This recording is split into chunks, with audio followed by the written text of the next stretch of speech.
हम हमेशा से ये बात कहते आए हैं, पर अब उन्होंने वही चीज करोड़ों डॉलर की रिसर्च करके पता लगाई है। और मैंने सैकड़ों हजारों लोग देखे हैं जो सेहतमंद हो जाते हैं।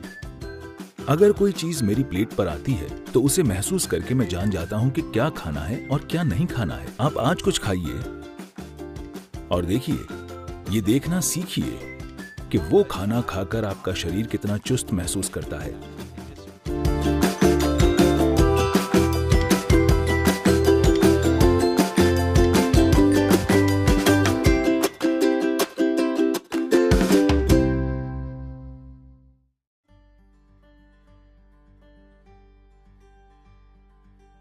एक सीधी सी चीज जिसके पीछे दुनिया पड़ी है। अगर आप हमारे आश्रम में आएं, तो लोग शारीरिक रूप से बहुत सक्रिय हैं। वे बस सुबह 10 बजे खाते हैं और फिर शाम को 7 बजे, बस 2 बार भोजन।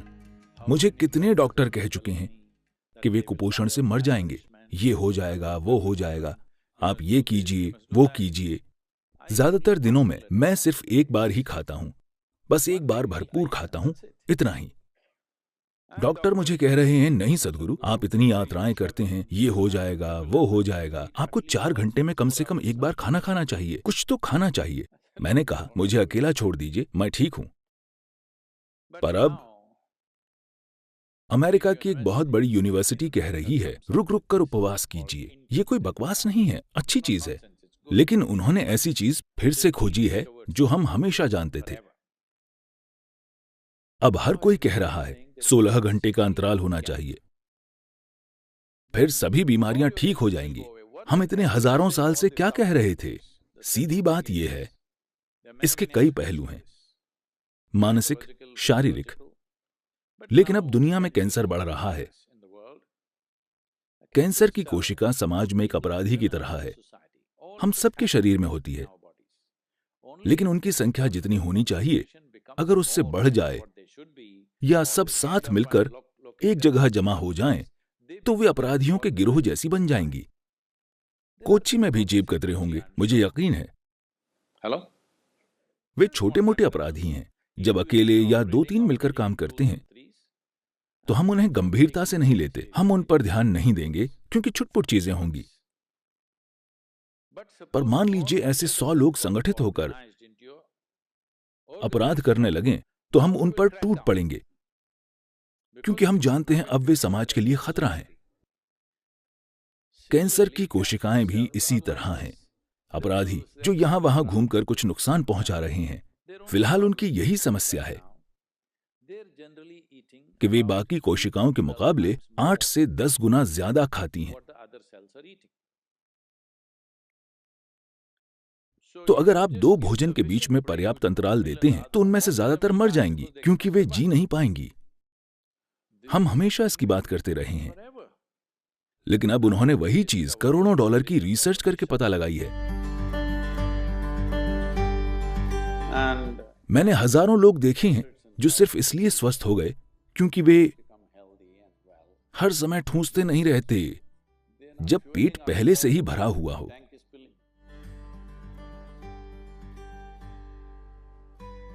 योग केंद्र में लोग हमेशा शारीरिक रूप से सक्रिय रहते हैं, तो दोपहर 3:30-4 बजे तक हर कोई बहुत भूखा हो जाता है। उन्हें बहुत भूख लगी होती है, लेकिन हम उसके साथ जीना सीख लेते हैं, क्योंकि खाली पेट होना और भूखा होना 2 अलग चीजें हैं। भूख का मतलब है आपकी ऊर्जा गिरने लगी है, पर खाली पेट होना अच्छा है। योग विज्ञान में आज आधुनिक विज्ञान भी सहमत है, लेकिन जो चीज हम अपने अनुभव से जानते हैं, वहां तक पहुंचने के लिए आप लाखों डॉलर लगा देंगे, क्योंकि रिसर्च का मतलब यही है, कई लाख डॉलर खर्च कर देना। ये ऐसा ही है। your body and your brain works at its best only when your stomach is empty. पेट खाली होने पर भी आपका शरीर और आपका दिमाग सबसे अच्छे से काम करते हैं। तो हम हमेशा से ये पक्का करते हैं कि हम इस तरह से खाएं, हम कितना खाएं कि खाना खाने के 2 से 2.5 घंटे के बाद हमेशा हमारा पेट खाली हो जाए। तो हम हमेशा खाली पेट सोने जाते हैं। लोगों को लगता है नींद नहीं आएगी, वे सो सकते हैं। औसतन 25 सालों में औसतन मैं बस 2.5 से 3 घंटे ही सोया हूं। इन चीजों से थोड़ा आलसी होता जा रहा हूं, और 3.5 से 4 घंटे सो रहा हूं। लेकिन मैं बहुत ज्यादा यात्राएं करता हूं। जब मैं ज्यादा यात्रा कहता हूं, अगर मैं अगले कुछ दिनों की यात्राओं के बारे में आपको बताऊं तो आप कुर्सी से गिर जाएंगे। हाँ, मैं आपको बताऊं क्या? नहीं, जरूरी नहीं है, क्योंकि अगले 10 दिनों में मैं 5 अलग अलग देशों में जाऊंगा। वहां पता नहीं कितने कार्यक्रम होंगे, हर तरह के कार्यक्रम। तो आप इस तरह सिर्फ इसलिए काम कर पाते हैं क्योंकि आप जरूरत से ज्यादा नहीं खाते। ये बहुत बहुत महत्वपूर्ण है। सभी 2 बार खाते हैं। मैं आमतौर पर 1 बार ही खाता हूं, शाम 4:30-5 बजे, क्योंकि मुझे प्लेट के सामने बैठकर यह सोचना पसंद नहीं कि कितना खाऊं। मैं भरपूर खाना पसंद करता हूं। तो शाम को 4:30-5 बजे अगर मैं भोजन करता हूं तो फिर मैं अगले दिन ही खाता हूं। क्या ये काफी है? क्या मैं ठीक लग रहा हूं? हेलो? क्योंकि शरीर में जो भी सुधार और शुद्धिकरण होना है उसके लिए पेट खाली होना चाहिए। ये बहुत बहुत महत्वपूर्ण है, वरना कोशिकाओं के स्तर पर शुद्धिकरण नहीं होगा। आपके अंदर चीजें जमा होती जाएंगी, फिर आपको हर तरह की समस्याएं होंगी।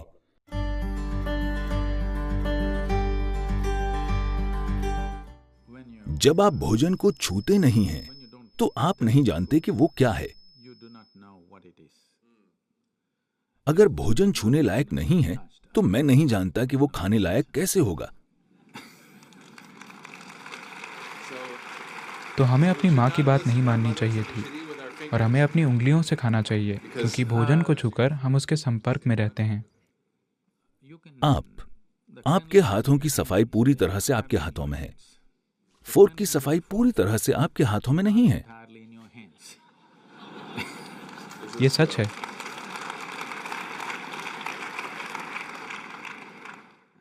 और इन हाथों का इस्तेमाल सिर्फ आप करते हैं, कोई और नहीं। तो आपको पता है कि ये अभी कितने साफ या गंदे हैं, जबकि आप नहीं जानते कि फोर्क को किसने इस्तेमाल किया है, कैसे इस्तेमाल किया है और किस चीज के लिए इस्तेमाल किया है। उन्हें बस टिश्यू से साफ करके आपको दे देना है और वो काफी साफ लगता है। सबसे बढ़कर आप भोजन को महसूस नहीं कर पाते। हमें पहली चीज ये सिखाई गई थी कि जब भोजन सामने आए तो उस पर कुछ पल के लिए अपने हाथ रखो, बस महसूस करो कि भोजन कैसा है। अगर मेरी प्लेट पर कुछ आता है तो उसे महसूस करके मैं जान जाता हूं कि क्या खाना है और क्या नहीं खाना।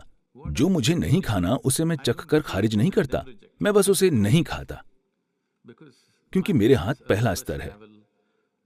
वे उस मायने में नहीं चखते जैसे जीभ चखती है, पर वे भोजन को जान लेते हैं। भोजन को जानना पहली चीज है। किसी इंसान को जानने के लिए आप उससे जाकर हाथ मिलाते हैं। मैं आमतौर पर इससे बचता हूं, लेकिन ये अच्छी रणनीति है।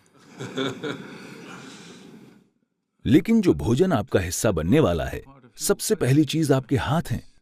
अगर उसे आप नहीं भी छूते हैं तो बस वहां सचेतन होकर होने से साफ पता चल जाएगा कि भोजन आपके अंदर कैसा बर्ताव करेगा। ये भोजन इस दिन आपके अंदर जाना चाहिए या नहीं, क्योंकि हर दिन आपका शरीर वही नहीं होता। हर दिन, हर पल ये अलग होता है। अगर आप भोजन को महसूस करें तो आप जान जाएंगे कि आज इस भोजन को आपके अंदर जाना चाहिए या नहीं। अगर इतनी जागरूकता आ जाती है तो हमें लोगों को ये बताने की जरूरत नहीं होगी कि उन्हें क्या खाना चाहिए। हर बार के भोजन के लिए उन्हें तय करना चाहिए कि उन्हें उसमें क्या खाना चाहिए। इसके लिए एक ही नुस्खा नहीं हो सकता कि यही आपको जीवन भर खाना है। ऐसे में आप फंस जाएंगे कि मैं सिर्फ यही खा सकता हूं।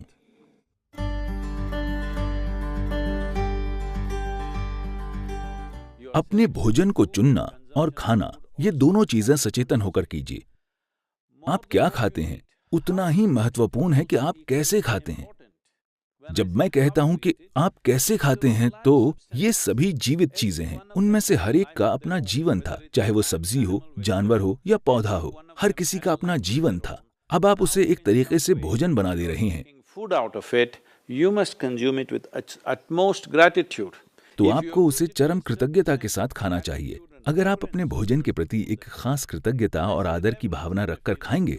जब मैं आदर कहता हूं तो यह आपको अजीब लग सकता है, लेकिन मैं आपसे पूछ रहा हूं, मान लीजिए हम आपको एक कमरे में बंद कर दें और आपके पास 5 दिन खाने को कुछ न हो। अगर आपके सामने भगवान आ जाए तो आप क्या मांगेंगे? खाना। तो ये इतना ही महत्वपूर्ण है। आपको समझना चाहिए कि आपकी थाली में भोजन बस कोई पदार्थ नहीं है, ये कोई सामान नहीं है, ये जीवन है। ये आपके लिए जीवन निर्माण का पदार्थ है, तो आपको इससे वैसा बर्ताव करना चाहिए। अभी जब ये थाली में है या बाहर कहीं है तो इसकी कोई कीमत नहीं है, लेकिन जिस पल आप इसे खाते हैं तभी आपका खून और मांस बन जाता है। अब अचानक ये बेशकीमती हो जाता है। हम ऐसे क्यों नहीं जीते हैं? ये बहुत महत्वपूर्ण है कि जब ये आपकी थाली में आए तो आप इसे अपने एक हिस्से की तरह देखें। बहुत आदर के साथ आपको इसे खाना चाहिए। अगर आप बस अपने खाने का तरीका बदल दें तो भोजन आपके अंदर बहुत अलग तरह से बर्ताव करेगा। चेतना का यही मतलब है। अगर लोग कहते हैं आपकी चेतना का आपके जीवन पर कोई असर नहीं होगा, सिर्फ रासायनिक संरचनाओं का असर होता है, तो मुझे उनके लिए दुख होता है, क्योंकि जीवन ऐसे काम नहीं करता। मानव चेतना का हमारे संपर्क में आने वाली हर चीज पर गहरा असर होता है, खासकर भोजन पर। हम एक दूसरे जीवन को अपना हिस्सा बना रहे हैं। जब हम ऐसा काम करते हैं तो ये बहुत महत्वपूर्ण है कि हम उसके साथ बहुत कृतज्ञता और आदर का बर्ताव करें।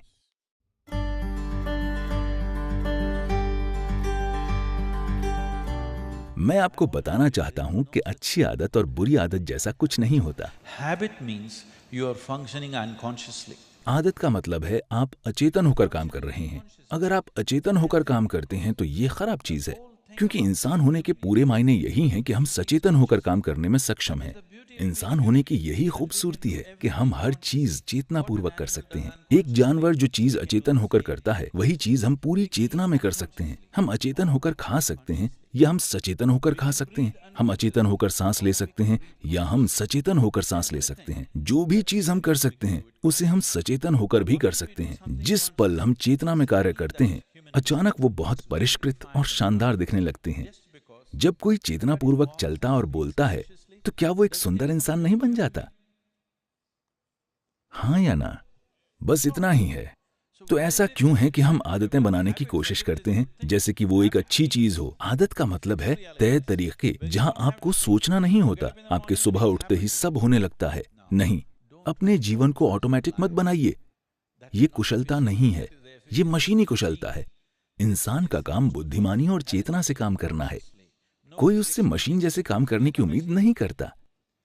तो भोजन की बात करें, भोजन को शरीर के लिए उपयुक्त होना चाहिए जिसके लिए हम खाते हैं। ये शरीर के लिए है। जो भोजन आप खाते हैं वो शरीर के निर्माण का पदार्थ है। सही भोजन क्या है?